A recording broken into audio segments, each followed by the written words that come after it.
हो गया अभिषेक, हो गया। गया, रिकॉर्डिंग स्टार्ट हो गया। Okay, so you can not speak. चलो शुरू करते हैं थोड़ा सा, है ना। क्या शुरू करने वाले थे हम? डिसऑर्डर्स, या डिसऑर्डर्स।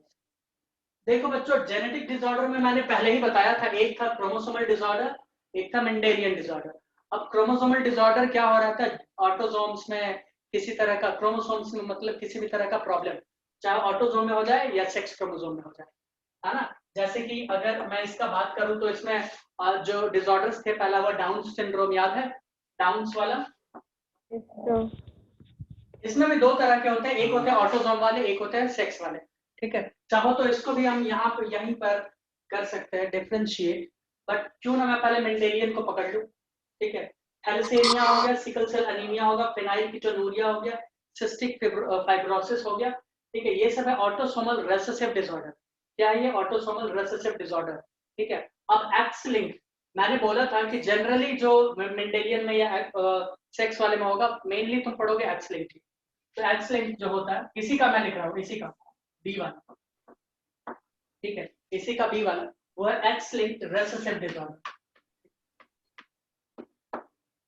अगर एक्स लिंक्ड डोमिनेंट हो गया तो फिर तो काम खत्म है। X linked recessive, x linked recessive में आता है एक डिसऑर्डर जिसका नाम है हीमोफीलिया। क्या नाम है?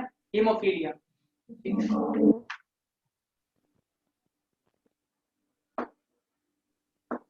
नाम तो सुना ही होगा, है ना। हीमोफीलिया हुआ, फिर से कलर ब्लाइंडनेस भी आता है इसमें। समझ में आया क्या? अब मेंडेलियन डिसऑर्डर और genetic chromosomal disorder, chromosomal disorder क्यों हो रहा था ये बताओ। क्रोमोसोमल डिसऑर्डर में जितना भी डिसऑर्डर तुमने पढ़ा, उसमें तुमने देखा कहीं मोनोसोमी हो रहा है, कहीं ट्राइसोमी हो रहा है, यानी क्रोमोसोम के नंबर में कुछ ना कुछ चेंजेस आ रहे थे, कुछ हो रहा था। या फिर कहीं पे क्या हो रहा था, क्रोमोसोम की क्वालिटी में चेंज आ रहा था। क्वालिटी यानी कहीं पे उसका कुछ हिस्सा टूट जाता था, कहीं पे जुड़ जाता था, कुछ ऐसा ही हो रहा था या नहीं हो रहा था, और नंबर सेम थे। बताओ था या नहीं था? वो डिसऑर्डर्स एक से दूसरे में इनहेरिट नहीं होते, मैंने कभी नहीं बताया होगा। अब कुछ जगह मैंने ये बताया होगा, तुमने जैसे पूछा एक्स एक्स एक्स एक्स कहाँ से आया, है ना, तुमने पूछा था ना, तो मैंने तुम्हें बोला होगा कि हो सकता है कि ये क्रोमोसोम, मतलब कि ये वाला कंडीशन आ जाए मदर से, उसके गैमिट में, है ना। मैंने बोला था या नहीं बोला था? बोला था। मैंने बार बार बोला, इसके चांसेस 99.99% नहीं होते। मेंडेलियन डिसऑर्डर तो होना ही है, इनहेरिट होना ही होना है। अब मेंडेलियन कैरेक्टर मैंने क्या देखा था, टीटी। अब क्रोमोसोम, अब इसमें कुछ डिफेक्ट है तो वो आगे वाले जनरेशन में भी कैरी हो जाएगा। ठीक है, लेकिन इसमें क्या हो रहा था, इसमें नंबर का चेंज आ रहा था। ठीक है, इसमें नंबर का चेंज, इसमें ऐसा कुछ भी नहीं है। या फिर कोई जिन रिसेसिव कंडीशन में होगा या डोमिनेंट कंडीशन में होगा, मैंने बताया था ना, याद करो। अब दो डोमिनेंट आ जाएंगे तो डोमिनेंट कैरेक्टर दिखाएंगे, दो रिसेसिव आएगा, अगर लीथल होगा तो मर जाएगा वो। यही सब पढ़े हो कि नहीं अभी तक, मेंडेलियन वाले जो भी है? बाकी बच्चे रिस्पॉन्ड नहीं कर रहे। Yes sir. Kritika, Shivani? Yes sir. Phenyl keto के आगे थर्ड वाले में नूरिया है, वो नूरिया है। क्या? फिनाइल कीटोन यूरिया, इसको कहते हैं। फिनाइल है, कीटोन भी है, यूरिया भी है, तो phenyl ketonuria, phenyl ketone urea. समझ में आया? थोड़ा खुला खुला लिखो ना सर, क्या है? घटिया राइटिंग है ऐसा आपकी। यूरिया जिसमें फेनाइल और कीटोन का प्रेजेंस हो, इसीलिए इस डिसऑर्डर को यूरिन टेस्ट से इजीली डिटेक्ट कर लिया जाता है। फेनाइल कीटोन यूरिया या कीटोनूरिया। अब बताओ क्या दिक्कत है? लास्ट वाला कलर ब्लाइंडनेस, ऑटोसोमल का सिस्टिक फाइब्रोसिस। और थोड़ा सर खुला खुला लिखो ना, क्या ढंग है से इसमें लिखो बंद? देखिए। क्या बंद है इसमें? जैसे वो थर्ड अच्छा, एक टोटल बात बताओ मुझे, 80% कृतिका, शिवानी एंड प्रियंका, कि क्रोमोसोमल डिसऑर्डर में ऑटोसोम वाला और सेक्स वाला मैंने अलग अलग लिखाया था, तो क्या तुम इसके नीचे लिख सकते हो अपने अपने कॉपी में और सारे बच्चों को बता सकते हो? बोलो, यस सर। बता सकते हो ना सब? ठीक है, अगर सेक्स क्रोमोसोम का डिसऑर्डर मैं पूछ रहा हूँ तो कौन कौन सा डिसऑर्डर तुम बोलना चाहोगे? सुपर मेल और सुपर फीमेल को छोड़ के क्लाइनफिल्टर कौन सा? Syndrome, super male, super female. उसको छोड़ के भाई, उसी को क्लाइनफिल्टर क्लाइनफेल्टर, ठीक है, और टर्नर सिंड्रोम। ऑटोसोमल का बात करेंगे तो कौन कौन सा लोगे? डाउन सबसे इम्पोर्टेंट डाउन सिंड्रोम, फिर है पटाउ सिंड्रोम, फिर है एडवर्ड सिंड्रोम, क्राइडू-चैक एंड ब्ला ब्ला ब्ला। एक मैंने बताया था माइलोजीनस ल्यूकेमिया, है ना? वो भी बताया।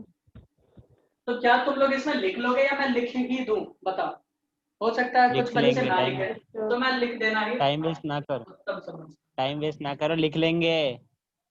ऑटोसोमल ऐसे बोलते ही चल रहे हो। तो तुम लोगों का कोई ठीक नहीं, तुम लोग ना भी लिखो, फिर तुम्हारे अरे लिख माता पिता लेंगे। कॉल करेंगे कि बच्चों को आपने लिखाया नहीं करेंगे, आप बढ़ो आगे। तो ऑटोसोमल वाले में कौन कौन सा था? डाउन्स, पटाउ, फिर से एडवर्ड, क्राइडू-चैक, माइलोजीनस ल्यूकेमिया, ये लिख लेना। और फिर से सेक्स वाला, सेक्स क्रोमोसोमल एब्नॉर्मलिटीज या डिसऑर्डर्स, इसमें लिख देना कौन कौन सा। क्लाइनफेल्टर ले लो, टर्नर्स ले लो, सुपर मेल ले लो, सुपर फीमेल ले लो, ओके, ये सारे। मेन इसमें यही है कि ये इनहेरिट हो जाता है, ठीक है, ये नहीं होता। इसमें मुझे लगता है कि मैंने सिकल सेल एनीमिया तुम्हें बताया था, मुझे ये भी लगता है कि मैंने हीमोफीलिया बताया। फिर भी मैं चाहूंगा कि इन सब के बारे में थोड़ा थोड़ा और आइडिया देते हुए चले, ठीक है। तो शुरू करें बच्चों, उठा ले और ऑटोसोमल रिसेसिव डिसऑर्डर को मेंडेलियन से, बोलो। उठाए? उठा लो सर। कौन बोल रहा है? किसने बोला? प्रियंका। चलो प्रियंका, फिर शुरू करते हैं। मैं सबसे पहले बताने जा रहा हूं मेंडेलियन डिसऑर्डर का autosomal recessive disorder, that is phenyl ketone urea.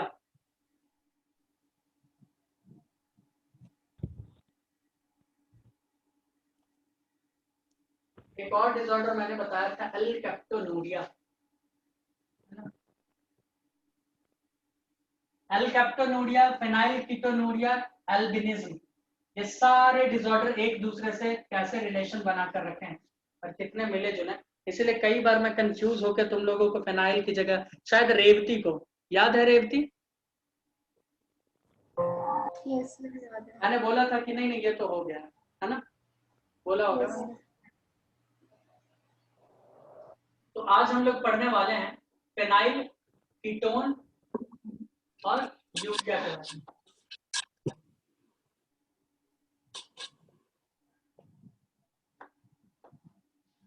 Phenyl ketone urea, ठीक है। इस डिसऑर्डर को लोग या डॉक्टर्स पीकेयू के नाम से भी कहते हैं, क्योंकि ये पी से फिनाइल, के से कीटोन और यू से यूरिया, ठीक है। तो फिनाइल कीटोन यूरिया, ठीक है। इस पीकेयू डिसऑर्डर का डिस्कवरी हुआ था 1934 में, वो भी प्रोफेसर पॉलिंग के द्वारा। किसके द्वारा? PKU, discovered by polling in 1934। Diseases में मैंने जितने भी ईयर लिखवाए हैं और जितने भी साइंटिस्ट का नाम लिखवाया है उसको याद करने का जरूरत बिल्कुल नहीं। डिस्कवर्ड बाय, क्या बोल रहे हो? सच बोलो। पॉलिंग इन 1934। कब ये डिस्कवर हुआ था? 1934 में, ठीक है, 1934। ये होता है, फॉलोइंग ज्यादा अच्छा था ना। ये डिस्कवर हुआ था, फॉलोइंग नहीं है, फॉलोइंग है। ये डिस्कवर हुआ था और ये गलत है, ग्रामेटिकली ये गलत है। इसका डिस्कवरी हुआ था 1934 में। ये होता है एक ऑटोसोमल मेटाबॉलिक रेसेसिव डिसऑर्डर। तुम बोलोगे कि सर ये है क्या, इतना कॉम्प्लेक्स आप बना दिया, ऑटोसोमल मेटाबॉलिक रेसेसिव डिसऑर्डर, है ना। या अभी लिखेगा कोई नहीं, अब पहले अब हमको समझाने दो हो क्या रहा है, ध्यान से देखो। अब कोई नहीं लिखेगा। Priyanka, very good. Autosomal metabolic recessive, time कितना बचा है हमारे पास? अनिकेत, अभी तो है। मेरे टीसी में नहीं हूँ सर मैं। Autosomal metabolic recessive disorder. देखो इसमें क्या होता है, सबसे पहले तो ये ऑटोसोम से रिलेटेड है ना। ये किससे रिलेटेड है? ऑटोसोम। ऑटोसोम का मतलब सब जानते हैं, मैं नहीं बताऊंगा, ठीक है। दूसरा कंडीशन क्या है? रेसेसिव। रेसेसिव का मतलब भी सब जानते हैं, तो मैं नहीं बताऊंगा, ठीक है। ये मेटाबॉलिक एक्टिविटीज से जुड़ा हुआ एक जिन था, यानी कोई ऐसा जिन जो कोई मेटाबॉलिक एक्टिविटीज कर रहा था और वो अब नहीं हो पाएगा, ठीक है। वो नहीं हो पाएगा क्योंकि ये एक डिसऑर्डर। तो हो क्या रहा था, एक एंजाइम है, एंजाइम नहीं, इसको अमाइनो एसिड कहते हैं, ठीक है। फेनाइल एलानिन, नाम तो सुने हो? नहीं। सुने हो या नहीं सुने, बताओ। नहीं। ठीक है, बहुत अच्छा। तो ये क्या था? फेनाइल एलानिन, ठीक है। फेनाइल एलानिन को एक एंजाइम चेंज करता है, किस में? वो उस एंजाइम का भी नाम लिख लो, फेनाइल एलानिन। हाँ, फेनाइल एलानिन को जो एंजाइम चेंज करता है उसका नाम होता है, अच्छा एक बात बताओ, एंजाइम जो चेंज करता है, ये क्लास 12 का, उसका नाम हमेशा रिएक्टेंट के नाम पे होता है, ये पता है कि नहीं पता है? जो भी एंजाइम कभी भी 99.99% केस में जो एंजाइम किसी रिएक्टेंट के ऊपर एक्ट करता है और बदले में कुछ बन रहा है, उसका नाम हमेशा रिएक्टेंट के नाम पे होता है, ये पता है कि नहीं पता है? नहीं पता था सर। अब पता नहीं चला? पता। पता चला। Yes sir. कोई भी दुनिया में तुम एंजाइम देख लो, प्रोबेबिलिटी मैंने बताया 99.9%, ठीक है। उसका नाम, उस एंजाइम का नाम वो किस रिएक्टेंट के ऊपर एक्ट कर रहा है उसी के ऊपर पड़ता है। तो इस एंजाइम का नाम है, पी से क्या होना चाहिए बताओ? पी से होना चाहिए फेनाइल एलानिन, ठीक है। क्या होना चाहिए? फेनाइल एलानिन, ठीक है। एच से होता है हाइड्रोक्सिलेज, क्या होता है? हाइड्रोक्सिलेज। अभी हम लिखवा लेंगे, तो इसलिए डरने वाली बात नहीं, ठीक है। इसमें डरने वाली बात क्या नहीं। अब देखो इसमें क्या हो रहा था, ये फेनाइल एलानिन हाइड्रोक्सिलेज इसके ऊपर एक्ट किया, ठीक है। ये इसके ऊपर एक्ट किया, ठीक है। और इस अमाइनो एसिड को चेंज कर देता था एक अच्छा फॉर्म में जिसका नाम था टाइरोसिन। क्या नाम था? टाइरोसिन। यानी ये नॉर्मल मेटाबॉलिक एक्टिविटीज चल रहा था, ठीक है। अब इसमें एक हाइड्रोक्सिलेज, इसके बारे में भी हम एक ट्रिक बताना चाहेंगे, लेकिन